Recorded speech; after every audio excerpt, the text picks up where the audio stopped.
Hello friends and welcome again to another episode of the Urban Homesteading channel. Today is an episode full of trials and tribulations and mistakes and catastrophes and whatever you want to experience.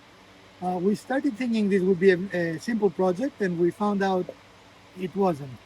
So we're going to show you what we did right, we're going to show you what we did wrong, and we're going to show you the final outcome. Stick around. So today we're going to build for you some really cool displays for small ornaments, sand pieces,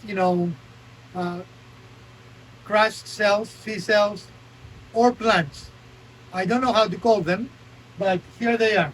Ta-da! We deviated a little bit from our norm. We used some cut-offs, some scraps we had. For those trees, for example, were from scraps, and that was from a scrap piece. But this was very good quality wood that we had purchased to start working. This in our mind again was a very simple project. In our reality, however, it became a little more complex. I made some silly mistakes, which I'm going to show you. But in the end, we got what we're looking for. So stick around. As always, we're going to take you with you. We're going to take take you with us.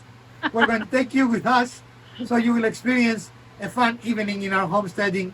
So we need to find the middle point for this piece of wood, and it is a fraction and it makes it hard.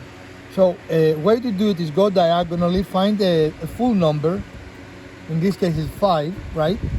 And mark it at the half, and so this is 2.5. And this actually is our half point. It does not have to be corner to corner. Any diagonal between the two parallel lines will give you the exact middle of the piece. Do you need to mark it again? We're just going to have you mark it on that side so we kind of have an X. But we don't need an X. We're not making a hole. Do we? No, but we just know now that's where we need to go. So now we're going to go to our saw and we're going to eyeball it. Let's raise our blade. Because in the method I'm showing you, you do not have to move the wood at all. It is a very safe and very controllable method to do these cuts. Right, left, where you want to go? Towards you or away from you? Towards me, a hair, a tap. Stop. Okay. Now, pieces like that are difficult to cut and dangerous to cut, right? So what we're going to do is we're going to put the blade down again. We're going to find a piece of wood to protect us.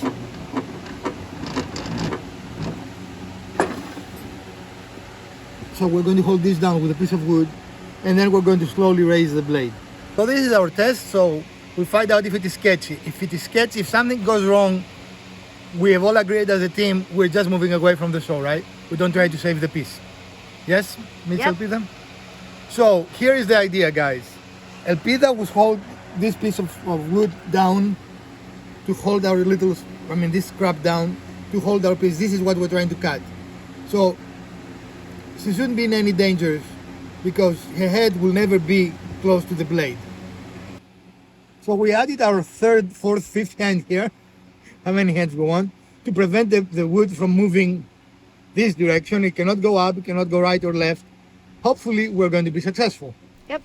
From your perspective, the wood cannot move right or left and cannot move up or down because Elpida is holding it down.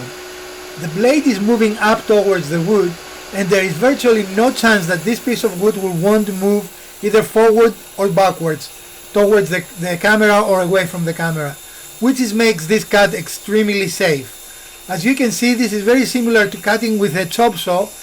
It is just the other way, upside down. Instead of coming down with the blade, you're going up with the blade. This gives you total control of the wood and minimizes any chance of wood movement and any chance of injury.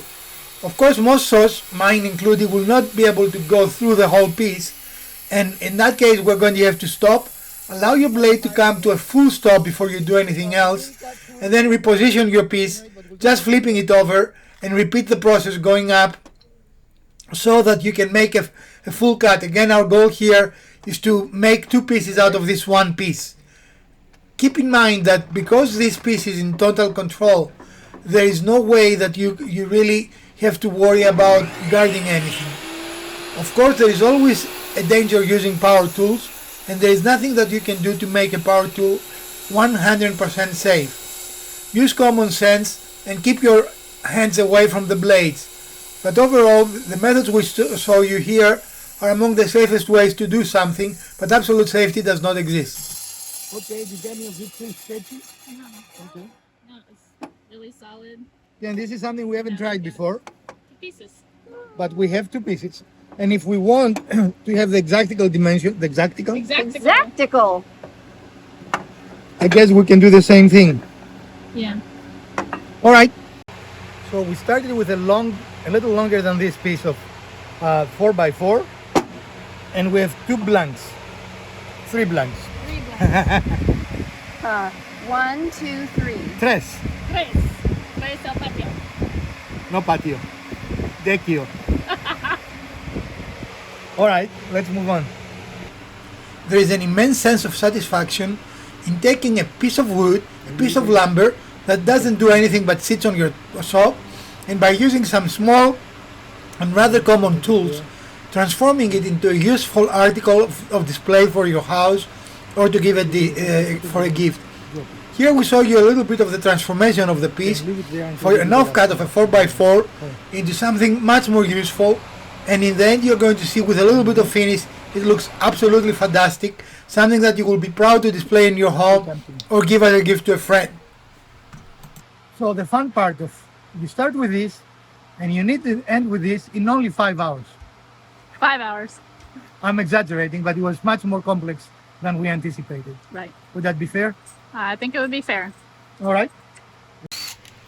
We experimented with a variety of different beads to make this hold these openings, and this is a good idea, especially if you have some scrap, to first try. As you can see, a paddle bead, while it works very well, it leaves a very rough surface, where a Forstner bead works much slower, it takes much longer to get through the cut, but it leaves a much more smooth surface. And for something like this, something that is going to be displayed in your house, a Forstner bead is the preferred tool. Do not be afraid, however, to experiment with whatever you have. You're going to see later on we're using some hole saws, we're using a different variety of tools to see what we like the most and what makes the most sense. You want to go a little deeper? This was a bad idea. The paddle bead is a little wider than the Forstner bead was, so the fit is not very good and it tears off the very nice, clean, sharp edges that the Forstner bead left. So this was an experiment that for us did not work. However, you will not know if something works or not unless you actually try it, so do not be afraid to try. This ended up in wasting wood for us, but in the process we learned not to do this again. It seemed like a good idea. I did assume that the size of the 2 beads were the same because they had the same writing on them, but actually it was not. As you can see, we destroyed that piece. Instead of doing something useful, we had to make now a new piece because this is unusable. And we're probably at the limit of this dimension too, you know. Right, right. All right. Ready?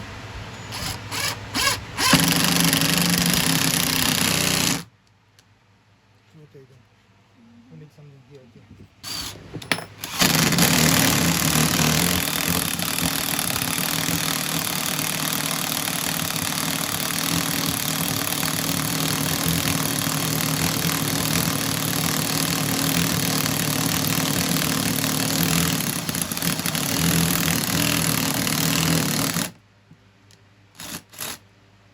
Okay, we find the hole, but we need to turn it over and do it on the other side because I don't have meat right now.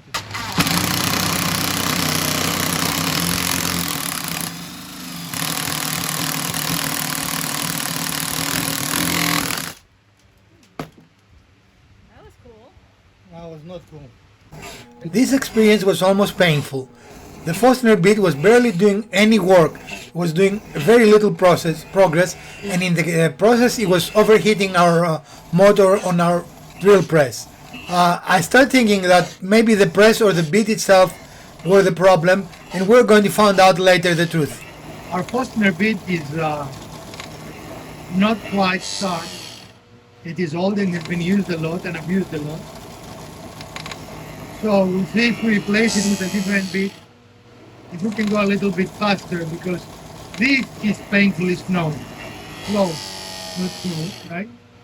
I mean, it is doing it, but it will take us an hour to make 2 holes.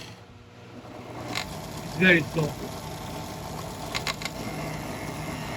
The place is not very hot today, right? Right. So I guess we'll wait and see. Here we're moving on to the second design using a piece of walnut, and we're going to create a shadow box which are going to have an opening on the top to accept the tubes that are going to put the flowers. And in essence we're going to make a picture frame, right? Mm-hmm. So all our miters have to be inwards, correct? Yes. So you just flip that one piece around. Right. You turned it around. You didn't flip it over. Right. So again, the 2 cuts will be inwards. Yep. It's amazing how sometimes the simplest words just do not come into mind. I could not express a very simple idea here, but part of it was because I was trying to be focused. This is rather expensive wood. Usually we do not work with this wood. So let's see if we're ready to make hole number 2, right? Here I start thinking that it was not just the bit, but maybe my drill press also had some issues. And I think that is actually true. It stalls very easily, and that is just unusual and uncommon, so I need to service it. Alright.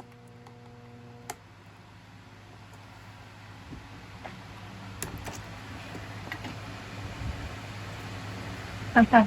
That was cool. And we get some pretty cool wood coins there. What did we do with the other one? It's over there. Where? Start testing the drill press to ensure it's actually working as it should.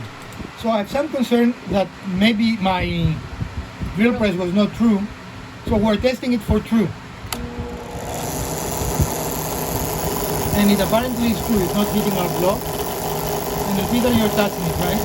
Okay. So that dilemma solved. It is true. Okay. So because it shouldn't take 5 hours to make 2 holes, we are retiring this, or at least we're attempting to see if the problem is our Forstner. So we'll see. Here goes nothing. So we've obtained a new one. A new and improved. We're not tricking you guys. You see, we have 2 now. Yeah. Anyone wants this, I'll send it to you. The new bit is far superior, so clearly our old bit needed to be retired. However, my press is still stalling at a rate that it is not acceptable in my opinion. So clearly there is something I have to check here, either the belt or the motor. Something is not exactly right, but we went from taking us almost an hour to make a hole to take under 3 minutes. So this is a much better performance, but still, the press should not be stalling like this. Something is not right. Always pay attention when you use your tools to discover when something is not correct. Non-working tools can be very dangerous. What type of wood is this? This is walnut. I don't remember. First time. I'll check it.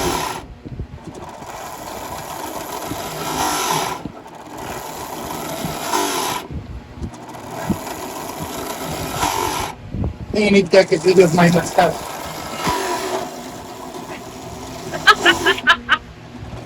No? Yeah. I did it. I know this is a little monotonous or repetitive. I did choose to leave it in real time. This is not sped up to show you the improvement over the old bit. However, as I already indicated, I'm still not pleased. I need to probably service or replace my drill press. It should not be stalling as frequently and as hard as it does. Moving the bit out of the cut allows it to cool down and will make it last much longer. Are we through? Not yet. How do you know? But I can still see the walnut in there. It is hard.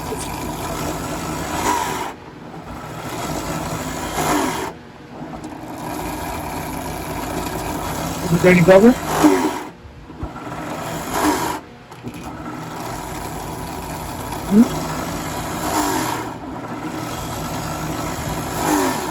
be just about there.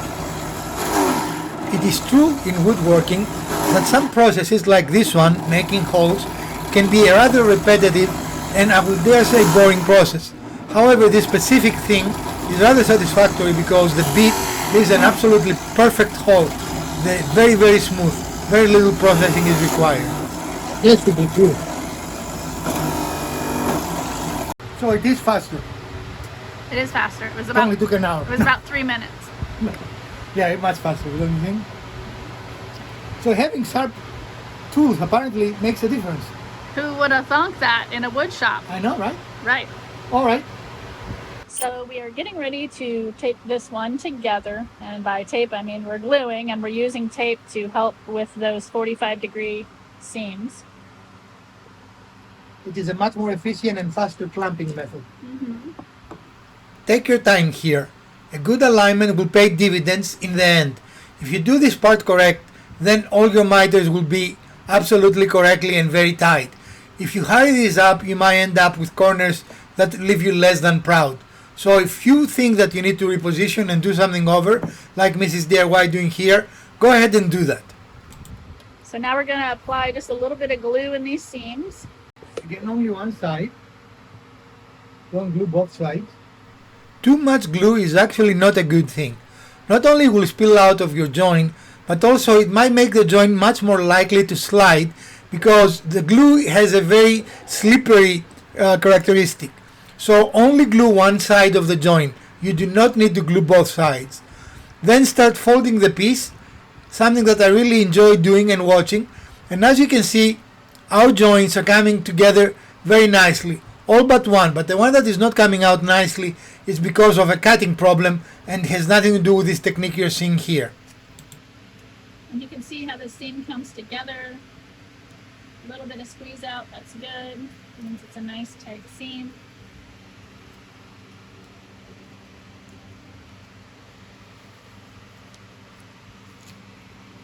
And then we'll come back when it's dry.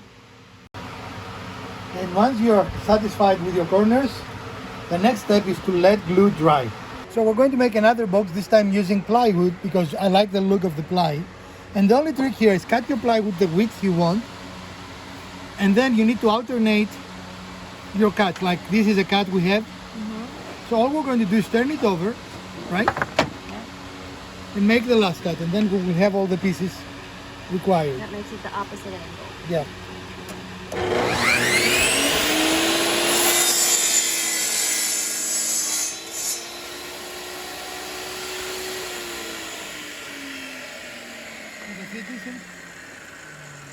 So now we have the 4. Okay. We'll glue them and move to the next thing. And this is the look you're going for, so that all the ply lines up and it provides kind of a nice... Right.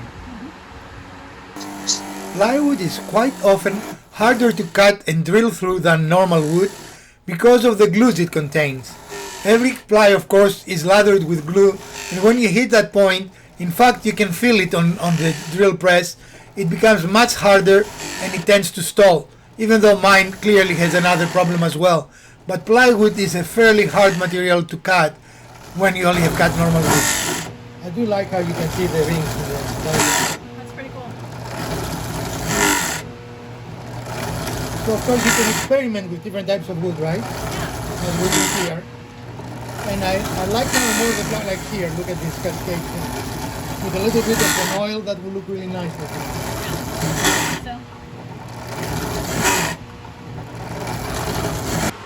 So with the plywood is a very similar process. We're using painter step to hold the pieces together.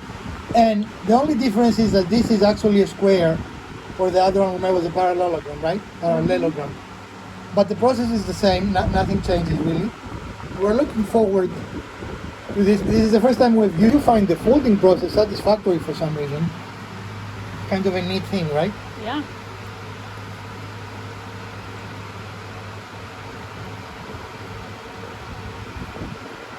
It's very satisfying seeing those seams come together so well.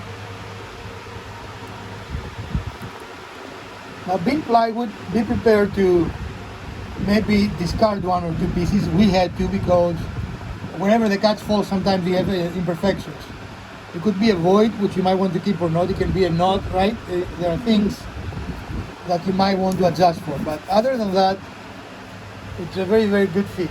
Like there we have a void, but I don't mind it, right? Mm-hmm. Do you mind it? No. Too late now. We had it. Yeah.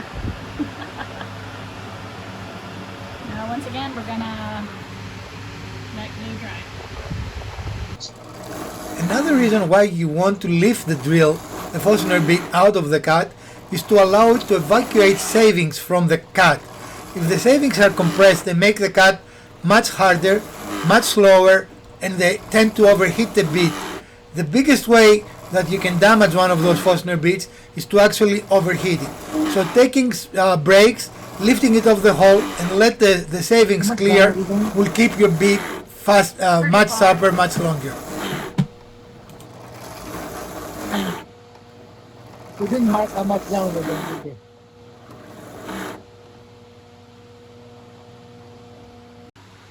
So this ranunculus clamping system we had here is to make sure nothing moves, right? Right, but it works. Because small pieces, especially on a press, tend to move easily. And you cannot hold them. Don't ask us how we know that, right? Right. But trust us with that. Don't hold them. Don't try to hold them. Just devise some ridiculous system like we have here to hold the pieces safely away from your fingers. This became the episode of 1,000 bits. Yet another bit we tried to make sure we're going to have a nice clean hole. I was not very satisfied with the results we're getting, so we switched to a saw hole. Listen to your tools as you're using them. A change in sound indicates something happened, as you're observing here when we went through and the sound changed, telling us that we have done through the cut. There's a nice pour. And a nice non-core.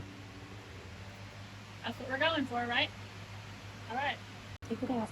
All right, so what we did here was use the already existing hole to line up with the next one in line, use the drill bit to go down in there and line it up so we know where we need to start. And now we can take the top one away, which is already drilled, and get started with the next one.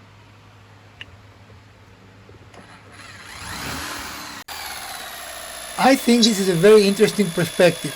You can see how the bit moves out pieces of wood and how it expels them out of the existing hole. And also you're going to observe how the cut will finish when we go through from the other side. You saw here we've already turned the piece, and you're going to see the speed change and the sound. You're going to hear how the drill will change the sound, indicating that you have gone through. In this case we can actually see it, but normally you will not have that extra hole to see through, so you will only know that you went through the sound, as it happened just now. Sometimes only the right tool will do. In this case, a barrel sander attached to a drill is the only way to do this sanding process. So by hand will be much, much longer. Pretty good, no? Yeah.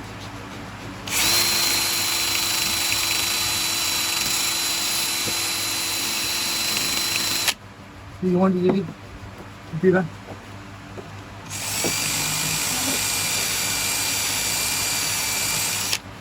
Then my reveal. Hopefully glue has sufficiently dried, right? Yep. So we'll kind of immediately know if it hasn't, because the box will fall apart.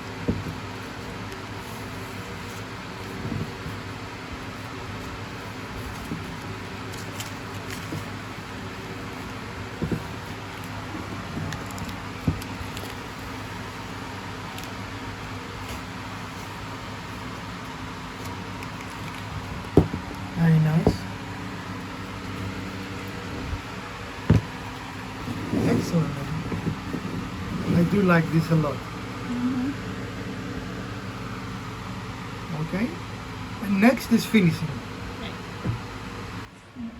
So we're going to use boiled linseed oil for the finish. Again, this is a personal preference, right? You should use any finish that you enjoy. And we're going to finish them all the same way. Is that the plan? As far as I know. Whew. I just made a mess. We did make a mess. But you can already see the difference. Yeah. it pops out the grain very nicely. Very, very good. Excellent. There are many different types of finish you can use on a project like this. We just chose oil because it was one of the simplest and fastest way to finish the project, so we can post it for you. It's amazing the character that the wood takes almost immediately. Just really makes the grain pop out. Well, the only problem with oiling versus another finish is you have to do it once a year or so. Yeah. But you could achieve very similar result if you just poly it, and then you wouldn't have to do it once a year. And it will give you waterproofing qualities, which also the poly does. I mean, also the oil does. In fact, that's one of the ways you know you need to do it again. You put a bit of water on it, and if it absorbs it, it needs to be reapplied, right? Mm-hmm. So here are our tubes, and we're going to use some twine. Is that what it is? Yeah. And we're using that to create a lip for the tubes to be captured in the openings we created. Some tubes come with a lip. These specific ones did not.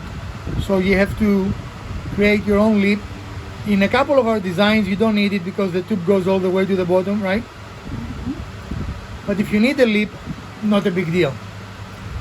Hot glue is the ideal adhesive for this application because it dries fast, is readily available, and if you make a mistake, you can easily reposition. I think this is the 4th weekend in a row we're using hot glue. Yeah. Because we love hot glue. Pilot holes here ensure that you're not going to split your wood, which is just about ready. So you don't want to damage your piece right now. You will cry if you do that. So use your pilot holes here to accept your nails so you can make a very nice transition to a blind holding floating shelf.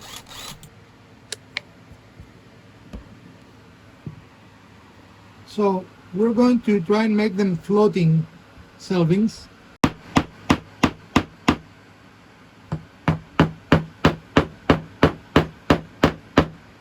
Are they approximately the same distance? Same height. Yeah, Yeah. this one's a little bent. And it's leaning. I don't know what something about volume. We don't need the two plants floating. Yes, I don't want it sliding around. By removing the nail head here, in essence we are creating a two-ended nail that will allow us to tap it into a wall, thus totally eliminating the need for any other fasteners to hold it steady on the wall.